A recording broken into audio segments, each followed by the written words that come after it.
saka tresnaku karo nggon pedalangan tresnaku karo anak-anakku dalang muda kabeh wae mula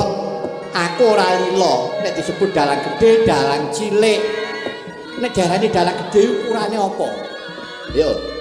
perkara laris duwite ana kuwi perkara rejeki kabeh iso disuwun karo sing kuwasa nyuwun karo Gusti Allah anggere gelem sinau mesti bisa weruhe kanthi takon dadine karo tiru-tiru apike karo tumandang sing baku seniman entuk kalodhangan seniman entuk wektu dalang kon mayang sak bisa-bisa ya ayo ditandangi bareng-bareng najan to golek dhuwit ya ana sing tembung ibadah bareng to Nduk pancen kala mangsane dalang ku ya nganggo dharma bakti pokoke anggere ana wektu aku ditimbali aku ya sowan ngono wae Nduk